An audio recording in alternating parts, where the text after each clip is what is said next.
Hi hello ನಮಸ್ಕಾರ ಮತ್ತು ನಮ್ಮ ಚಾನಲ್ಗೆ ತಮಗೆಲ್ಲರಿಗೂ ಸ್ವಾಗತ.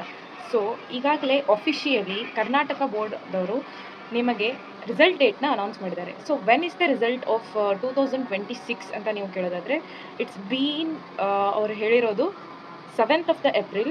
ಅದು ನೆಕ್ಸ್ಟ್ ಮಂತ್ 7th ಡೇಟಿಗೆ ಹೇಳಿದ್ದಾರೆ. ಸೊ ಲಾಸ್ಟ್ ಟೈಮ್ ನಮಗೆ ರಿಸಲ್ಟ್ ಬಂದಿದ್ದಿನ 8th ಆಫ್ ಏಪ್ರಿಲ್, ಈಗ ನಿಮಗೆ 7th ಹೇಳಿದ್ದಾರೆ. ಹಾಗೆ ನಮ್ಮದು ಯೂಶ್ವಲಿ ಎಕ್ಸಾಮ್ ಮುಗಿದಿದ್ದು 20ಗೆ ಮುಗಿದಿತ್ತು, ಎಲ್ಲ exams second year exams complete ಆಗಿತ್ತು. ಈ ಸರಿ ನಿಮಗೆ ಈಗ ಚೂರು ಬೇಗ ಮುಗಿತಾ ಇದೆ. ಸೊ 1 ಡೇ ಪ್ರೀವಿಯಸ್ಲಿ ಕೊಡ್ತಾ ಇದ್ದಾರೆ. ಹಾಗೆ ಅದು ಚೇಂಜ್ ಆಗ್ಬೋದಾ ಅಂತ ಕೇಳಿದ್ರೆ ಮೋಸ್ಟ್ಲಿ ಆ ದಿನದ ಮುಟ್ಟ ಕೊಡ್ತಾರೆ. ಇದು ಅಫಿಷಿಯಲಿ ರಿಲೀಸ್ ಆಗಿತ್ತು. ಏಪ್ರಿಲ್ 7ಗೆ ನಿಮ್ಮ ರಿಸಲ್ಟ್ಸ್ಗಳು ಬಂದುಬಿಡ್ತವೆ. ಸೊ ಈಗ ಸೆಕೆಂಡ್ ಎಕ್ಸಾಮ್ ಯಾರ್ಯಾರು ಅಪ್ಲೈ ಮಾಡಬೇಕಂತ ಇದ್ದೀರಾ ಅವರಿಗೆ ನಾನು ಏನು ಹೇಳೋದಂದರೆ, ಎಸ್, ನಮ್ಮದು ಲಾಸ್ಟ್ ಇಯರ್ KCET ಎಕ್ಸಾಮ್ 16 ಹಾಗೂ 17ಗೆ ನಾವು ಬರ್ತಿದ್ವಿ. ಸೊ ನಾನು ಯಾವಾಗ ಸೆಕೆಂಡ್ ಎಕ್ಸಾಮ್ಗೆ ಅಪ್ಲೈ ಮಾಡಿದೆ ಅಂದರೆ, I have return 2 second exams, that is 1 is chemistry and 1 is biology.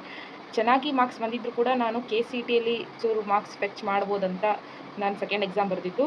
So ನನ್ನ KCET ಎಕ್ಸಾಮ್ ನಡೆಯೋ ಟೈಮಿಗೆ ಅವರು ಅಪ್ಲಿಕೇಶನ್ ಹಾಕಲಿಕ್ಕೆ ಬಿಟ್ಟಿದ್ದರು. ನನ್ನ ಎಕ್ಸಾಮ್ ಯಾವಾಗಿದ್ದು ಅಂದರೆ 28th ಬಂದಿತ್ತು, ಹಾಗೆ 26th ಸಮಥಿಂಗ್ ಬಯಾಲಜಿ ಇತ್ತು. ಸೊ ಅದೇ ರೀತಿ ನೀವು ಕೂಡ ಯಾವಾಗ ಅಪ್ಲೈ ಮಾಡಬೇಕು ಅಂತ ನೀವು ಕೇಳೋದಾದರೆ ಅದಕ್ಕೆ ಕೂಡ ಅಫಿಷಿಯಲಿ ಡೇಟ್ ರಿಲೀಸ್ ಮಾಡ್ತಾರೆ. ನಿಮ್ಮ KCET ಎಕ್ಸಾಮ್ ಈಗ 23rd ಆ್ಯಂಡ್ 24th ಇರೋದು. So wait for it.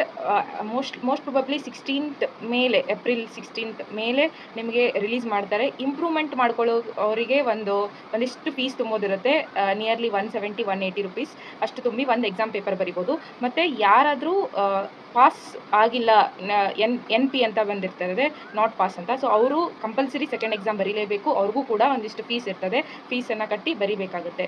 Okay, ಮತ್ತೇನು ಅನ್ನೋದನ್ನು ಅಫಿಷಿಯಲಿ ಅವರು ರಿಲೀಸ್ ಮಾಡಿದರೆ ನಾವು ನಿಮಗೆ ತಲುಪಿಸ್ತೀವಿ ಅಂತ ಹೇಳಕ್ಕೆ ಇಷ್ಟಪಡ್ತೀನಿ. ನಾಳೆ ಬಯಾಲಜಿ ಎಕ್ಸಾಮ್ಗೆ I have given you fixed questions, important questions. ನೀವು ಅದನ್ನು ನೋಡಿಲ್ಲ ಅಂದರೆ ನೀವು ಹೋಗಿ ಈ ವಿಡಿಯೋನ ನೋಡಿ. ಹಾಗೆ ನನ್ನ ಟೆಲಿಗ್ರಾಮ್ ಚಾನಲ್ನಲ್ಲಿ ನಿಮಗೆ ಲಿಂಕ್ ಕೊಟ್ಟಿರ್ತೀನಿ, you can go and access it there. So hope so ನಾಳೆ ಕೂಡ ಚೆನ್ನಾಗಿ ಮಾಡಿ ಅಂತ ಹೇಳಕ್ಕೆ ಇಷ್ಟಪಡ್ತೀನಿ. ಮತ್ತು ಏನಾದರೂ ಡೌಟ್ಸ್ ಇದ್ದರೆ ಕಮೆಂಟ್ ಬಾಕ್ಸ್ನಲ್ಲಿ ಹಾಕಿ. ಹಾಗೆ ತುಂಬ ಜನ ಸೆಕೆಂಡ್ ಎಕ್ಸಾಮ್ ಬಗ್ಗೆ ತುಂಬ ಕನ್ಫ್ಯೂಷನಲ್ಲಿದ್ದೀರಾ. ಸೊ ಅದಕ್ಕಾಗಿ ನಾನು ಇನ್ನೊಂದು ಡೆಡಿಕೇಟೆಡ್ ವಿಡಿಯೋ ಮಾಡಿರ್ತೀನಿ ಅಂತ ಹೇಳಕ್ಕೆ ಇಷ್ಟಪಡ್ತೀನಿ. All the best for everyone and thank you for watching.